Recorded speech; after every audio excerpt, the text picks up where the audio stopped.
If you are involved with optical networks, then amongst the huge amount of terminology that you are faced with are two important terms which will help you categorize the type of systems being talked about.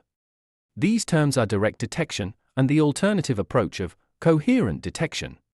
In this video, we're going to look at what is meant by coherent detection.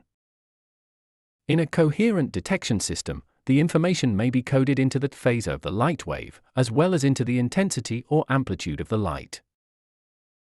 Also, most coherent systems double their capacity by carrying two channels of information in two different polarization states of light.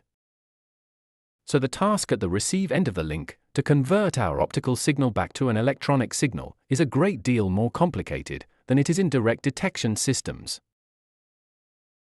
Basically, the optical signal is mixed in a special way with some of the continuous wave light from the local transmitter laser, which provides a phase reference. A complex process then means that we end up with the signal arriving at a set of four balanced pairs of detectors.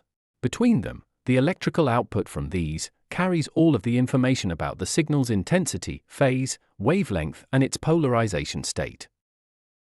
Some very sophisticated digital signal processing is then required to recover the data that was coded into such a complex optical signal.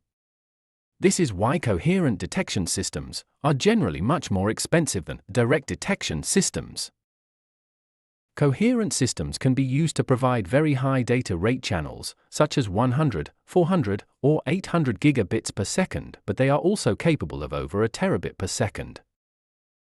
Coherent detection systems are used for ultra-long-haul and subsea cable links, including transoceanic cable systems. In core, regional and metro networks using next-generation CDC FlexGrid ROADMs, OpenROADM and OpenZR+. And in partial and fully disaggregated networks using SDN. For data center interconnect applications up to 80 and 120 kilometers, commonly with 100 and 400 gigabits per second DWDM channels, with up to 25.6 terabit per second capacity per fiber pair, using OIF 400ZR, for example. In 5G networks for mid-haul and backhaul connections. And also for various other applications too.